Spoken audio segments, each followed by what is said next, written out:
Afternoon, everyone. I have one thing at the top, and then we'll get to your questions.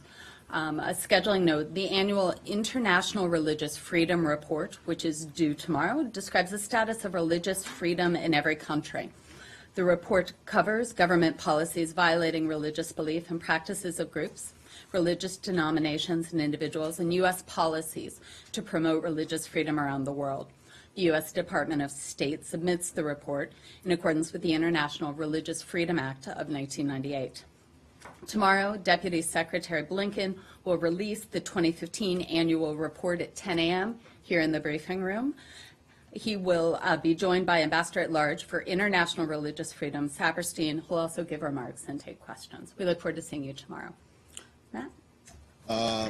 Okay, let me just start with the question that I've been asking a couple of times. I just want to know, I just want to try and get this cleared up. Am I ever going to get an answer to the question about the planes? I've given you the answer I can give. So there is no attempt on your part to uncover more information about what We've given you what we can give, Matt. So it's basically a waste of time to keep asking about it? Is that what you're saying? Yeah. I appreciate the question. As we've said, we're not going to get into a TikTok. We've explained what the delay was for the plane with the Americans leaving, and I'll leave it at that. Okay. On a also, this is a lingering question. It's a different subject completely, but it's not really policy. So you've probably seen that Judicial Watch has released another batch of email. I'm curious to know what your take on this is, particularly the fact that some of them, 44 of them, of what they have put out, were previously not put out by the State Department, even though they were while she was Secretary of State. Okay, so I've quite a bit to say on that, so thank you for the question. We'll get this out of the way at the top. So former Secretary Clinton has previously acknowledged that she emailed with department officials before March 18th, 2009, the date of the first email in the collection that former Secretary Clinton provided to the department in December 2014. Former Secretary Clinton has also indicated that she does not have access to work-related emails beyond those that she turned over to the department. In addition, at the department's request, Secretary Clinton confirmed for the court that she believed that all of her emails on clintonemail.com in her custody that were potentially federal records were provided to the department. In September 2015, we also asked the FBI to inform us should it recover any records from Secretary Clinton's server that we don't already have. As you know, the department recently received documents from the FBI reflecting emails sent to or from former Secretary Clinton's email, which were not included in the materials provided to the State Department by former Secretary Clinton in December 2014. The State Department has produced approximately 52,000 pages of former Secretary Clinton's emails through a monthly FOIA release process that involved 14 releases over 10 months. This was a massive undertaking, and our staff worked incredibly hard to get this done. There are many FOIA requests related to former Secretary Clinton's emails. We are now focused on responding. We have produced, in response to FOIA requests, a number of emails involving former Secretary Clinton that were not part of the approximately 55,000 pages. And to the extent that additional emails are retrieved that are responsive to FOIA requests, we will continue to do so. Our goal is to be as transparent as possible and to respond to specific requests. Do you know, have you asked, presumably this is included in your request to the FBI, do you know that to turn over the emails that they recovered, do you know if you specifically asked for emails that may have been from before that March 09 date from the FBI? So we've asked them, should the FBI recover any records from Secretary Clinton's server that we don't already have, to inform us. So any records. Regardless of the timing of them. Okay, that's it for me. Leslie. Well, not on the emails. Can I change? Okay, can I see if anyone's got email to gender? Yeah. Yep. Can you gave us the like 52,000, over 14.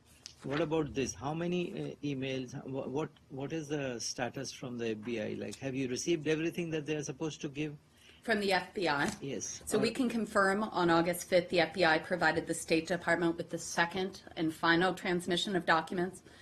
As you know, and as we've said many times, the department takes its Record Management and Freedom of Information Act responsibilities seriously, just as we appropriately process the material turned over to the department by former Secretary Clinton. We will appropriately and with due diligence process any additional material we receive from the FBI to identify work-related agency records and make them available to the public consistent with our legal obligations. As I noted, we've received this on August 5th. We've just received it. We're still assessing what that process will look like. Is there any number of emails or number of documents that you have received? You know, as our filing stated, we received documents in the thousands. It's ongoing litigation, so I don't have a lot more to offer than what was in the filing. And the internal review, where is any updates on that? So I have no update from, I guess, a couple weeks ago where I spoke about it extensively from the podium, so no update from that. And are we done with emails? Super. Okay. Can I turn to Turkey, please? Nick, is this an email? Okay, good. Let's go to Turkey. You've probably seen today the reports of Erdogan meeting Vladimir Putin. But the question I want to ask you is the one on kind of everything overshadowing it, which includes Turkey today warned of rising anti-American sentiment and a risk to a migrant deal. Do you think that any of this, I mean, how seriously are you taking this, and how much does this visit, these discussions between Erdogan and Putin put at risk any of the American interests? So I would separate these out completely. You know, we spoke about the president's conversations in Russia. You know, as I said yesterday, we don't view this as a zero-sum game. Certainly, Turkey and Russia are both members of the fight against Daesh. They're both members of the ISSG. There's a lot of common goals, common interests there. You know, in terms of those bilateral discussions, you know, I'd refer you to the Turkish government to speak to their president's travel. Speaking on the migrant deal, you know, we have said publicly, you know, how important we believe this is. We hope this will move forward. You know, on the anti-American rhetoric, because I know you had about 3 questions in there. You know, one of the things that, you know, we remain concerned about is rhetoric that we don't view as helpful. You know, as we engage with our Turkish counterparts, you know, we are concerned. We expect, you know, all parties, media, civil society, the Turkish government to be responsible in their statements on this. We believe our relations and our partnership and our friendship with Turkey is strong. We've said this publicly. We stand with the government of Turkey on this. A lot of this seems to be coming down to the fact that there's been no move yet on Gulen, the cleric. Is anything further? Are you hearing anything further on an extradition or any further developments on that? I have nothing more to read out. You know, as we've said publicly on this, this is a legal, technical process, you know, governed by the 1981 extradition treaty signed by both of our countries. You know, this will continue to move forward, and we're directly in touch with Turkish authorities on this process. Are we staying on Turkey? Okay, Barbara, I'll come to you after Michelle. Turkey's Justice Minister has said today that has warned the U.S. not to sacrifice bilateral relations for the sake of Mr. Gulen. And he said, if the U.S. does not deliver Gulen, they will sacrifice relations with Turkey for the sake of a terrorist. Any comment on that? I'm not going to comment to that specific question. You know, as we've said, the extradition process is a very technical, it's legally governed. You know, this is not a process that is influenced by emotion or political rhetoric. It's actually governed by a treaty. Barbara? Just a quick one. Have you responded in any way to these allegations in the Turkish press that the Wilson Center was behind the coup? Have you raised it with counterparts in terms of the unacceptable rhetoric that you talked about? So, you know, I've seen those comments, and certainly we've seen the Wilson Center itself has spoken to it, so I would direct you there. I think this sort of conspiracy theory, inflammatory rhetoric, as I said, is absolutely not helpful. I would refer you to the Wilson Center and its personnel and its directors to speak to this, but conspiracy theories get us nowhere. But the State Department hasn't raised it as part of the back and forth with Turkish. We've certainly spoken to our Turkish counterparts on unhelpful rhetoric. Carol, I'm sorry. I'll come back to you, Matt. I'm sorry. Do you mind? Go ahead. When Erdogan and Putin were speaking today, they seemed to suggest that the United States did not really respond expeditiously in the immediate hours after the coup. Do you think you came up with a response soon enough, recognizing that the secretary was in Moscow and it was approaching midnight when this was happening? I can speak to what we did do. I think all of you guys were in the same position we were. We were watching this unfold here in the United States on social media. We were getting reports. It was unclear for quite a while what exactly happened. I would note that the State Department issued a formal statement from the secretary about 7 p.m. that night. That was very quick. And that statement was very clear in our support of Turkey, its democratically elected government, and the Turkish people. So thanks for the question, Carol. I'm going to go to Matt, and then I'll go. On the rhetoric, have you seen this photograph that purports to show Ambassador Bass meeting with a military officer who looks like one of those implicated in the coup the day before? I have It's not. circulating out there. I'm just I wondering have if- not. No. Are we done with Turkey? I'm sorry, one more. Yes, ma'am. How nervous do you get when you see Putin meeting with the Turkish Prime Minister? What do you think could be jeopardized if our ally with our ally with Turkey is weakened? No, I don't think it's a question at all that our relationship with Turkey would be weak or weakened at all by this. As I said, not a zero-sum game. These are sovereign nations. They have relationships around the world. Turkey and Russia have common goals, not only in the fight against Daesh, but within the ISSG, taking a look at the situation in Syria. In terms of the content of those discussions, though, I'm going to refer you to those governments. Okay, are we good on Turkey? Ma'am? Of course. There is so many reports, especially Wall Street Journal said that Taliban and Daesh has made alliance to fight against Afghanistan government. Do you have any comment, and what do you think? So we spoke a little bit about this at the Daily Press Brief yesterday. I'd refer you to those comments, okay? Nike? Yes, the situation in Helmand province in Afghanistan is very dire, getting worse. Do you have any concerns about the Taliban is getting more and more of threats, and also the peace process in Afghanistan is out of control, out of the hands? Okay. Well, I guess I would start with the Afghan forces. While they continue to face a number of operational and institutional challenges, the Afghan forces have made progress. I think if we take a look at where we were, even 15 years ago, it's extraordinary. The support with the Afghan forces, they now have the support of Afghan air capabilities, the U.S. airstrikes, expanded U.S. authorities. They remain in control of all population centers.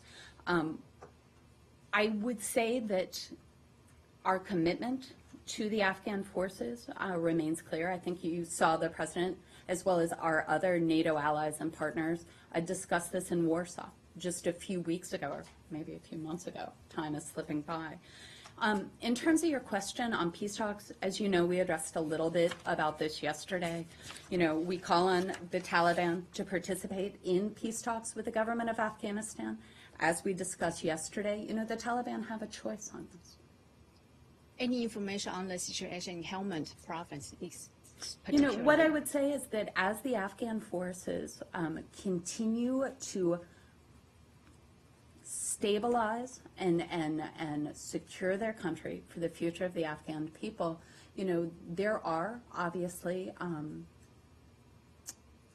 situations where the battlefield movements remain fluid. We believe, however, that they are growing increasingly strong, increasingly capable, and we will stand with them. Okay, more on Afghanistan, are we okay? Lori. Iraq. The Kurdistan Regional Government has been asking the counter-ISIL coalition countries to help with medical supplies, and particularly the treatment of wounded Peshmerga outside of the country when the necessary treatment is not available in the Kurdistan region or in Iraq. There's an official list of such wounded Peshmerga.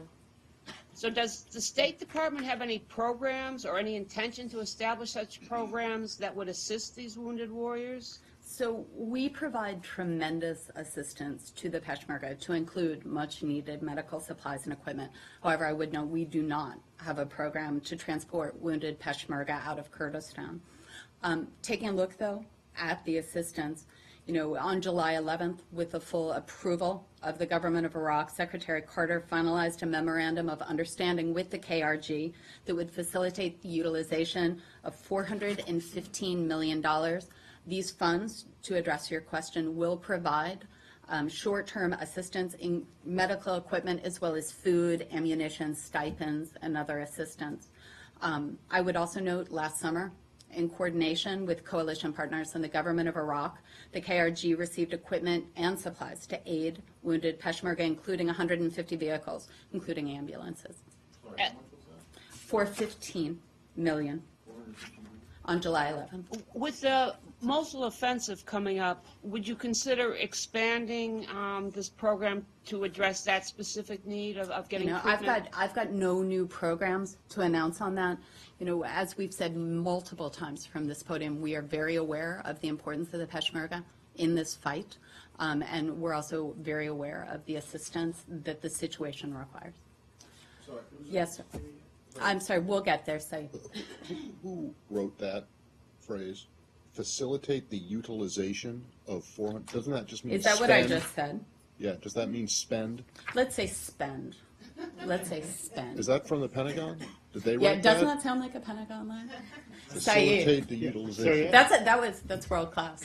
Syria? Yep. Yeah, the United Nations just called for a humanitarian ceasefire in Aleppo because apparently there was intense fighting. Yeah. Now, my question to you, how does that work? Because there seemed to be lack of enthusiasm, let's say, calling for a ceasefire a couple of days ago during the offensive of the opposition group. So could you just, first of all, update us on what's going on, and how do you see the ceasefire? Okay, well, I'm not going to update you on the ground. We spoke a little bit yesterday about how fluid the situation is, but let me make our position clear on this. We continue to urge all parties for complete compliance with a nationwide cessation of hostilities. We firmly believe that full compliance with the cessation by all parties is the only path to improve the prospect for successful talks. Well, these temporary or brief ceasefires and so on, they seem to break down, first of all, very quickly and not have a lasting effect. Should there be some sort of a call or an effort for a countrywide ceasefire that would bring all groups, have you in this case or your allies lean on the opposition groups that keep changing names and keep changing I mean, we couldn't agree more on this, and we've been clear on this. We are calling on all parties to do this. What we would say, though, as you well know, the Syrian regime, aided by Russian efforts, is responsible, we believe, for the majority of these violations. We believe these actions are only encouraging more terrorism, the very thing that the regime and Russia are supposedly trying to combat. But I'm a little bit confused because, the attacks by the opposition groups, or, Fatah Sham, which was a couple of weeks ago, was Jabhat al-Nusra. And they are aided by weapons that are supplied by the Saudis, supplied by many of your allies and so on. Even some say supplied directly by you. I mean, how do you juxtapose this against your call for a lasting ceasefire? I would talk about what Ambassador Power said yesterday, and as well as she made some comments to the press today in New York. At the informal UN Security Council meeting yesterday, they had that conversation about the situation now in Aleppo and the impact on civilians. It is really hard to characterize this. This is dire. The reinstitution of a cessation of hostilities, all parties, to your point, respecting that is the only path forward. Sir. There's more reports. Are we staying on Syria? Because Yemen. Okay, hold on. No Let me worries. stay on Syria. John. The charge from the opposition after this UN ceasefire call is that, just as they broke the siege in Aleppo, now there's this call for a ceasefire when there's all sorts of other attacks going from the regime against the opposition in other parts of the country as well. Is that a fair criticism of the UN, which is calling I wouldn't bat back, individual conversations on when a ceasefire was called or why it was called. Let's talk about the importance of a ceasefire, and let's talk about why we're doing it, which is calling for the protection of civilians and access to humanitarian aid.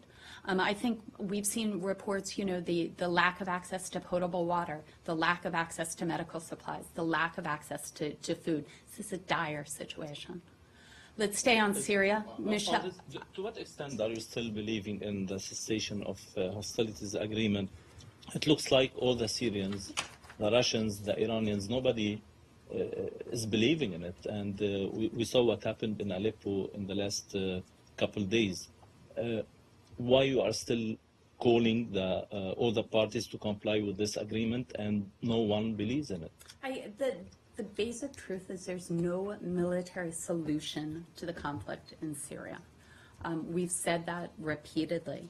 It's our belief, and it's the belief of the majority of members of the ISSG, is that there will be no peace in Syria without a political transition. A cessation of hostilities provides the space where we could have hope of having political talks.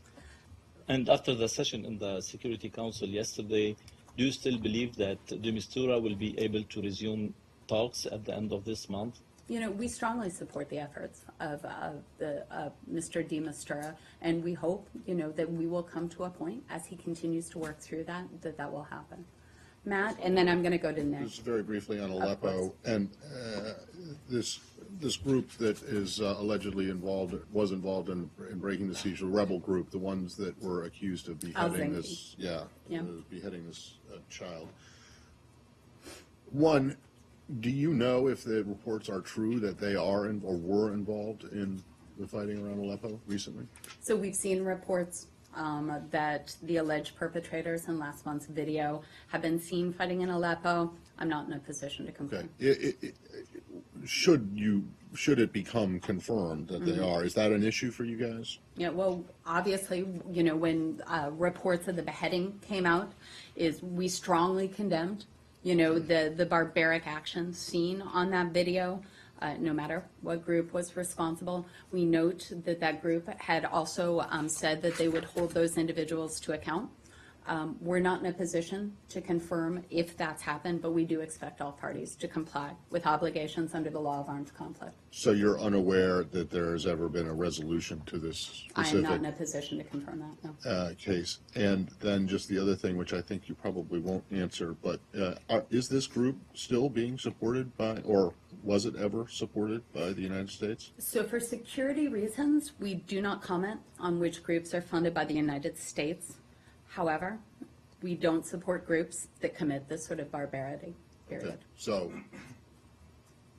that would imply, without saying it directly, that if a group were to have done something like this and it had been getting U.S. support, it would no longer be eligible for U.S. support. I just repeat my last point. We do not support groups. Is it against the rules to complete a syllogism? It in this building? It is, for security reasons, we don't indicate which groups we do support. It's policy. I'm asking you if you don't support them, not if you do. What I'm saying is that we don't support groups that would engage in this sort of barbarity. That would engage. That may have engaged. Okay, we're going to stay on Syria. So, Nick, you were going to go, but Nick is done. And then can I do Syria? Okay. Are you guys on Syria? Okay, let's. Sure. So is there any update on the proposed arrangement with Russia regarding the targeting of al-Nusra and cooperation I mean, back in Moscow, the secretary, quite a while ago now, said they had made some progress on that. Is there any new information? I have no update from the secretary's comments in Moscow. And is there a concern in this building that Aleppo, there may be some waiting on the side of the Russians and with regards to the situation in Aleppo before any agreement is agreed to? Yeah, I'm not going to get ahead of those conversations. Barbara? Well, it's really kind of similar to what he was asking, which is you continually say there's no military solution and it has to be a political agreement, but isn't it quite obvious by now that the parties on the ground and the Russians think that whoever gets Aleppo will have leverage at the political negotiating table? So no matter what the U.S. might be saying, that dynamic is going to take over. I wouldn't tie it to any particular military operation. What I'd say is we believe, in speaking broadly about the talks, and the secretary said something very similar, is if there is a chance to get to a genuine cessation of hostilities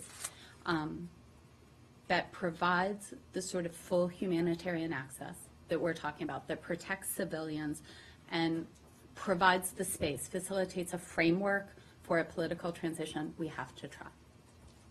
Leslie?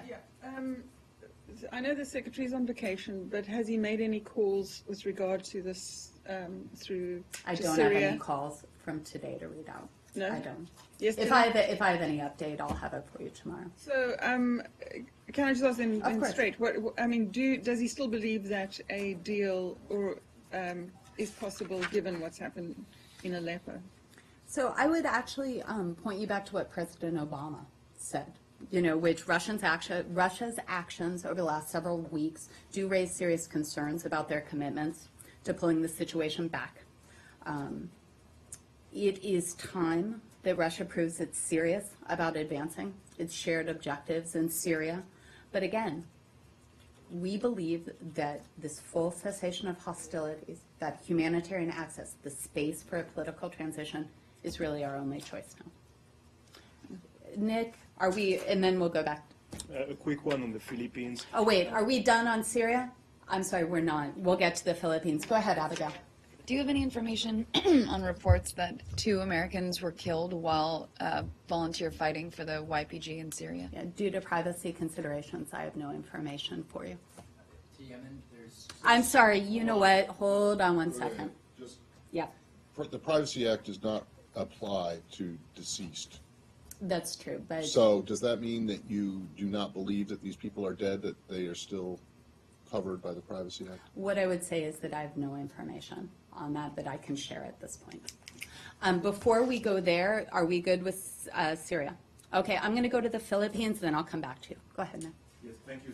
On the Philippines, do you have a readout on the meeting the Filipino chargé d'affaires had yesterday, I think, at the Department of State? Or at least could you tell us if you were satisfied with the clarification he gave about the very offensive comment his president made against your ambassador in Manila? Yeah, I have no further details of that discussion to read out. I'll leave our comments on what was said yesterday. Yeah, I wanted to ask you that. I'm not sure I understand why it is you were seeking clarification. I think what we were seeking is, protesting, or I think you were what we were complaining? seeking is perhaps a better understanding of why that statement was made. So clarification of the circumstances? You I didn't want think him to actually clarification clarify of- the content of what the president said. I did would you? agree It's pretty with you, obvious. yes. So you are not seeking apologies? I'm not going to detail any of the discussions that happened. But sorry in to insist, but the U.S. Secretary of State was in Manila 10 days Sure. ago. It's one of your closest allies in Asia. The president has clearly insulted your ambassador. The U.S. is not going to protest officially. We actually asked their chargé to come into the department, which happened yesterday. We had that conversation. I'm going to not read out any more details of that conversation. Yes, sir. Is this Philippines? Yes. I'm sorry. Is there any discussion to withdraw or to suspend any financial aids to Philippines? Not to my awareness, no. There are reports out of Yemen that 14 civilians were killed due to Saudi-led airstrikes. Is the State Department concerned about the increase in civilian casualties in Yemen? Okay, so we do urge all sides to halt all offensive military actions, including in particular the area I believe you're speaking about on the Saudi-Yemeni border in Taiz and in the areas between Mareb and the capital. Of course, we're very concerned. And then a follow-up, is there any concern by the State Department that weapons that may have been part of a U.S.-Saudi deal in the past, maybe dating back to when Hillary Clinton was Secretary of State, is there any concern that those weapons are being used when these civilian casualties are happening? You know, we've actually spoken about end use of weapons before from this podium. You know, speaking specifically on Yemen now, what we're talking about is we're urging all sides to refrain from these offensive military actions. In terms of end use conversations, you know, they actually come when we do weapon transfers. So there's no concern particularly? I think our concerns are always on civilian casualties, and our concerns are especially on the situation in Yemen, which is at a very precarious place right now. Is there not going to be a halt in any of the tranches of bombs to Saudi Arabia? You know, this is, as you guys know, you know, we have, when we do arms shipments, we do announce those. Those are in, you know, as required. You know, I don't have anything to announce on there. Nick? I'm sorry, Yemen? Yeah. You have expressed, not you only, from this podium, the concerns. It's not the first time the civilians have been killed in Yemen. Have you directly talked to Saudi Arabia? Have you reached out? Because from the Yemeni side, they are not going and killing civilians in Saudi Arabia. But it's the Saudi Arabians who are killing Yemeni We're seeing actually citizens. all sides perpetuating violence against civilians Have in you Yemen. talked to Saudi Arabia about it? We have had conversations with our partners on our concern. We've said this publicly. We've said this privately. No, not the partners. Saudi Arabia, I was specifically asking. We call on all sides. We've had conversations with our partners on that. Do we have any dates the last time you spoke? I have no conversations to read out to Gender. On South Korea. Yeah. So a month ago, John Kirby said from the podium that the U.S. had reached out to China to offer details about the system that it was going to install, and to his knowledge, the Chinese had not responded yet. Since then, has China responded, and have there been discussions with China about THAAD placement? Yeah, I have no conversations to read out on that, Nick. Let me check, and if we have something, I'll get back to you. Elizabeth? Wait, are we staying on South Korea? Can we go back to Saudi Arabia and Yemen? Of course. There is a news saying that the State Department has approved a $1 billion sale of 153 General Dynamics M1A2S Abrams, thanks to Saudi Arabia. Do you have anything on this? I do, as we are required to announce these. On August 8th, the department approved notification to Congress of a proposed transfer of up to 115 M1A27 Saudi Abram main battle tanks and related equipment valued at up to $1.15 billion under the Foreign Military Sales Program. Thank you. One more follow-up on that. Yep. Have there been any sort of Conversations between the U.S. State Department and the Saudis to avoid civilian casualties, as you know, more weapons deals are in the talks? Is the State Department concerned that U.S. weapons that have been sent to Saudi Arabia will take part in the killing of civilians? So what I would say is we regularly talk to our partners and our allies around the world. You know, civilian casualties are obviously of grave concern to us. Are we going to stay on this? Yep. I'm going to go to China. Yep. Did you see the reports yesterday or overnight on the Center for Strategic International Studies have provided the satellite photograph showing China had built reinforced aircraft hangars on one of the disputed islands? I did see those reports. Okay. I mean, does one believe this is you know, that China's continuing with reinforcing its hold in these areas? Is it a militarization? Have there been discussions? So I would say that this type of potentially dual-use construction activity has raised tensions in the region.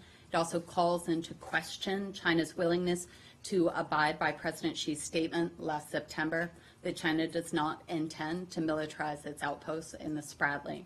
Such actions undermine regional confidence that China is willing to resolve contested matters in a non-coercive manner.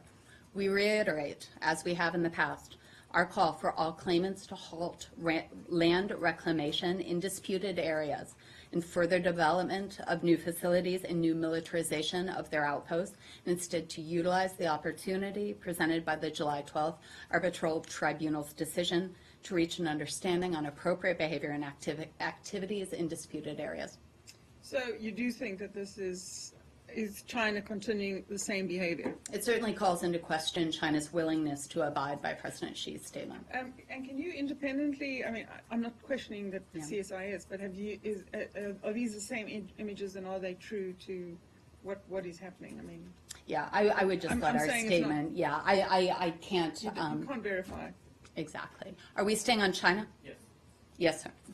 Are you planning on taking any additional steps or changing your strategy in terms of pressuring the Chinese? I mean, they've been continuing to build despite your statements and calls for de-escalating tensions and taking this opportunity. What I would say is that we continue to raise our concerns about China's actions, both publicly and privately. You know, we continue to work on multiple fronts to convince all parties to refrain from provocations, to work to peacefully resolve disputes. Do you think that continuing to raise these concerns have had a positive effect? I think continuing to raise these concerns is part of the process of diplomacy.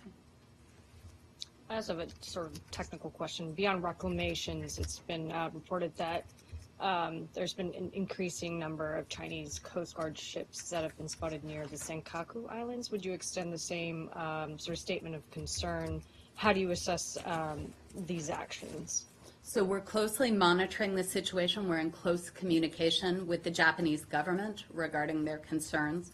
The United States position on the Senkaku Islands, as stated previously by the President, is clear and long-standing. The Senkaku Islands have been under Japanese administration since the reversion of Okinawa in 1972. As such, they fall within the scope of Article 5 of the 1960 U.S.-Japan Treaty of Mutual Cooperation and Security.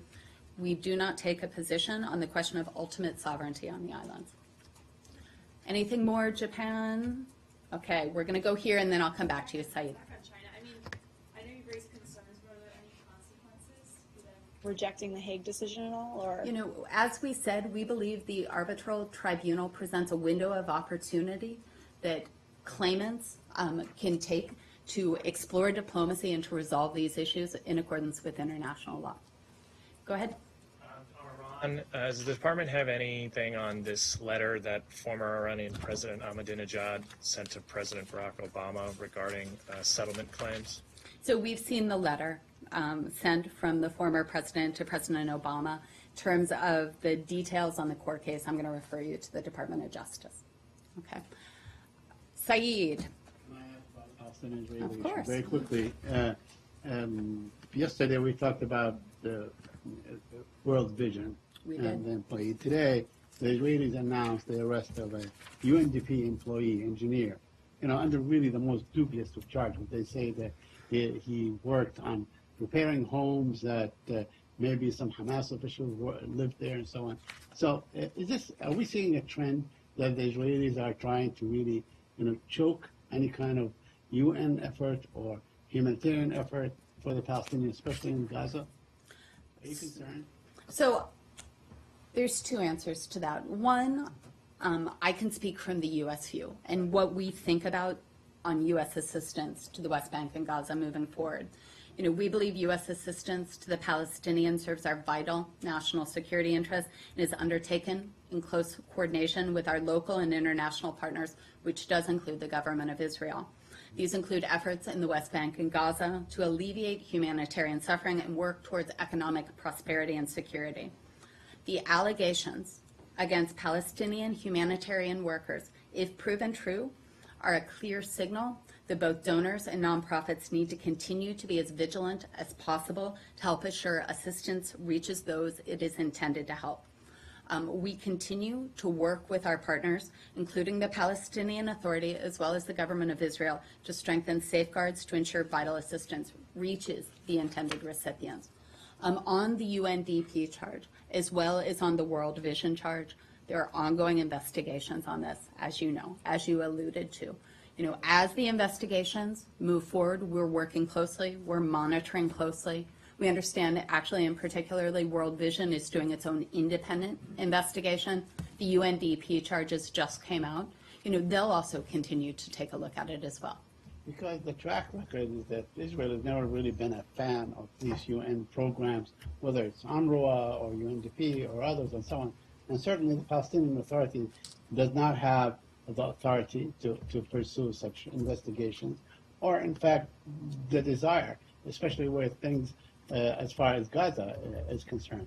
I'm saying that would the U.S., suggest or involve itself in some sort of any kind of independent investigatory body to look into these matters? Well, as I mentioned, World Vision is doing its own. I'd refer you to the UN Development Program. I'm not aware if they've announced their own independent investigation, but we will continue to monitor this closely.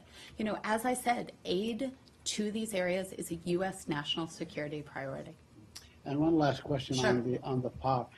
Israel is cutting off power to many villages and towns in the West Bank because the Palestinians are unable to pay their bills. Apparently, so they appealed to the High Court, and the High Court said that although they do have the authority to stop or to force the electric company, the Israeli electric company, from cutting off the electricity, they will not do so. My question to you is: can the United States infuse the authority, the Palestinian Authority, or those concerned, with some sort of emergency funds to pay off for? You know, I have no additional funding to announce. Actually, I wasn't tracking that. Let me take a look at it. We'll see. You know, on something like this, it sounds like it's in court right now, but let me see if I've got anything more on it. Said. Yesterday, you were asked about just demolitions of homes in this Palestinian village. I'm wondering, today there were some more demolitions in the South Hebron Hills that included the demolitions of some EU financed or donated buildings, and I'm just wondering if you have any thoughts on that. We do, actually. We're aware of reports that the government of Israel has demolished several EU-funded Palestinian homes in the West Bank. We remain concerned about the increased demolition of Palestinian structures in the West Bank and East Jerusalem, which reportedly have left dozens of Palestinians homeless, including children. More than 650 Palestinian structures have been demolished this year, with more Palestinian structures demolished in the West Bank and East Jerusalem thus far than in all of 2015.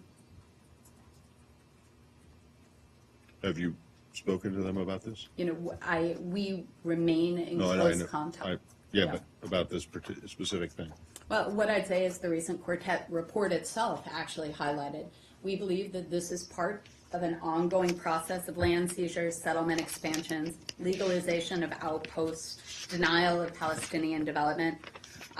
We remain troubled that Israel continues this pattern of provocative and counterproductive action, which raises serious questions about Israel's ultimate commitment to a peaceful negotiated settlement with the Palestinians. Okay, that's... Yeah, we do remain in close contact. I'm not sure if this particular one has seriously, been my only question, okay, that's what I wanted. You don't know if there's been I any... don't know if we've raised this particular incident, but the question of demolitions has been raised In general, routinely. yes. Okay, thank you. Okay. One last agenda. Yeah, I had this one lined up. Have you received anything officially from Brussels, from the EU authorities on this particular subject? Because there is a feeling there that the Europe builds and Israel is demolishing with the tacit support of the U.S. I have no... they have not reached out to you. I have no communication to read out particularly on this. Thanks, you guys. Thank you.